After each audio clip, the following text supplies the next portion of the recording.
معزز سامعین السلام علیکم، امید کرتے ہیں آپ سب خیریت سے ہوں گے۔ آج کی ویڈیو میں آپ کو شام میں بشار الاسد کی حکومت کے خاتمے کے بارے میں بتایا جائے گا۔ معزز سامعین، حکومت چاہے جتنی بھی لمبی ہو لیکن اقتدار ہمیشہ ڈوب کر ہی رہتا ہے۔ بشار الاسد کی حکومت شام میں 2000 سے اقتدار میں ہے۔ اس حکومت نے شام میں کئی سالوں تک امن و استحکام قائم رکھا، لیکن 2011 میں شام میں شروع ہونے والی بغاوت نے حکومت کے استحکام کو خطرے میں ڈال دیا۔ بات کرتے ہیں بشار الاسد کی حکومت کے خاتمے کی ممکنہ وجوہات پر۔ شام میں شروع ہونے والی بغاوت نے حکومت کے استحکام کو خطرے میں ڈال دیا۔ خانہ جنگی نے شام کے کئی شہروں کو تباہ کر دیا اور لاکھوں لوگوں کو بے گھر کر دیا۔ بشار الاسد کی حکومت پر بین الاقوامی دباؤ بڑھتا جا رہا تھا۔ امریکہ، یورپ اور دیگر ممالک نے بشار الاسد کی حکومت کو شام میں ہونے والے مظالم کے لیے ذمہ دار ٹھہرایا۔ شام میں اقتصادی بحران نے حکومت کے استحکام کو خطرے میں ڈال دی۔ شام کی معیشت خانہ جنگی کی وجہ سے تباہ ہو گئی اور لاکھوں لوگ بے گھر ہو گئے۔ بشار الاسد کی حکومت کا خاتمہ شام میں ایک نئے دور کا آغاز ہے۔ 24 سالہ اقتدار کے بعد شام کے صدر بشار الاسد ملک سے فرار ہو گئے۔ شامی فوج کی کمان نے افسران کو مطلع کیا کہ باغیوں کے حملے کے بعد صدر بشار الاسد کی حکومت ختم ہو چکی ہے۔ یہ واقعہ شام کی تاریخ میں ایک اہم موڑ ہے۔ بشار الاسد کی حکومت کے خاتمے میں شام ایک نئی حکومت کی تشکیل کا امکان ہے۔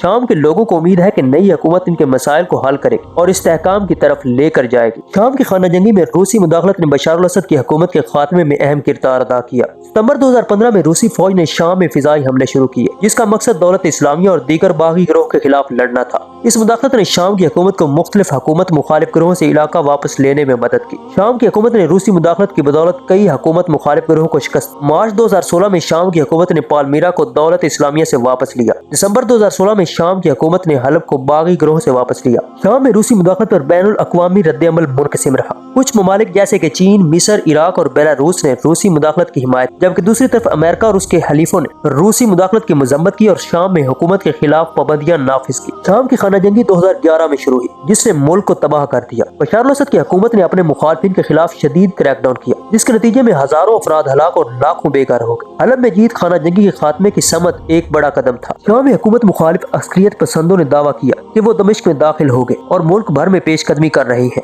اور بظاہر اسد خاندان کے 50 سالہ دور حکومت کا خاتمہ ہو چکا ہے۔ اسد خاندان شام میں 50 برس سے زائد عرصے تک برسر اقتدار رہا۔ 1971 میں بشار الاسد کے والد حافظ الاسد نے اس وقت حکومت کا تختہ الٹ کر اقتدار میں آئے۔ حافظ الاسد سن 2000 میں اپنی موت تک اقتدار میں رہے۔ وہ 19 برس تک شام کے صدر رہے۔ حافظ الاسد کی موت کے بعد ان کے بیٹے بشار الاسد نے اقتدار سنبھالا۔ باپ بیٹے نے مشترکہ طور پر 54 سال سے زائد شام پر حکومت کی۔ حکومت کے خاتمے پر دمشق میں گولیاں چلنے اور دھماکے سنے جانے کی بھی اطلاعات ملی ہے، جبکہ لوگ سڑکوں پر نکل آئے اور جشن میں نعرے بازی بھی کر رہے ہیں۔ اس حوالے سے شامی باغی گروہ کا کہنا ہے کہ جشن کے دوران ہوائی فائرنگ کی اجازت نہیں ہے۔ عوام کی جانب سے امیہ اسکوائر پر بھی جشن منایا گیا۔ شہری شامی فوج کے ٹینکوں پر چڑھ گئے اور دمشق میں باغی ملیشیا کو کسی قسم کی مزاحمت کا سامنا نہیں کرنا پڑا۔ دمشق کے قریب جیل سے ہزاروں قیدیوں کو بھی رہا کر دیا گیا۔ جنوبی شام میں بھی باغی فورسز نے ملک کے اہم علاقے پر قبضہ کر لیا۔ یہ وہ علاقہ ہے جہاں سن 2011 میں صدر بشار الاسد کے خلاف احتجاجی تحریک نے جنم لیا تھا۔ حکومت کے خاتمے کے بعد بشار الاسد طیارے میں سوار ہو کر نامعلوم مقام پر روانہ ہو۔